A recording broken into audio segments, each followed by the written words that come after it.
One of the things I've noticed is like we do like a pretty intense onboarding where there's like a diagnostic and like I read all the P&Ls and the former financials and stuff.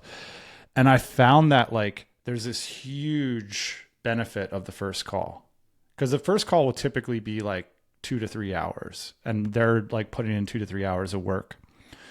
What do you do later on in an engagement when you're tracking more or less with stuff?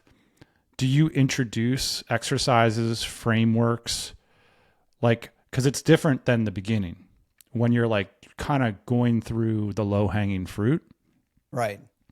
So, do you have methodologies or ideas for how do you, like, for me, my methodology right now is like, I'm only going to work with you for 6 months. Right. But I know that there's a bunch of different ways to continue to like find worthwhile things to do. What's your thought on that?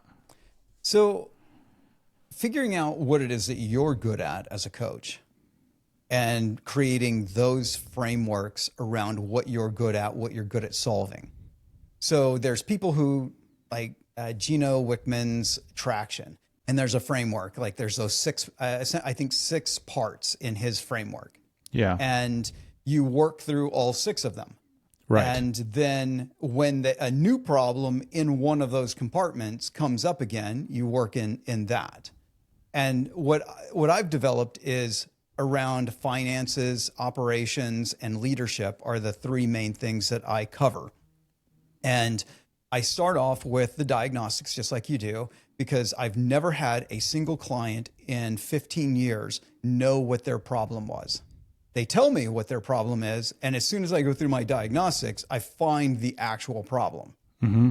The one thing, like if we address this one thing now, it will transform your business, and we work on that. Yeah. And then as time goes on, we start working through the other parts of their business. Will you send them like that before the call, or will you note like you'll be like a law? Okay, let's get into this then. Yeah, because what I say is here's the things that we're going to cover over, say, the next 3 years. Mm-hmm. In the first year, we break that down by quarters. This quarter we're going to work on this. This quarter we're going to work on that.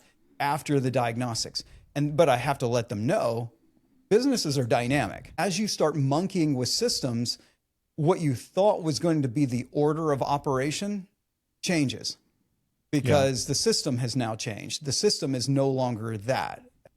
Who's the guy? Eli Goldratt with the theory of constraints.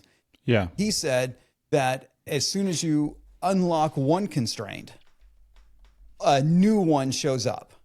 Right. Always. Right. So if you, in your diagnostic, you figure out, oh, here's the things that are broken, and we're going to fix these things one after another.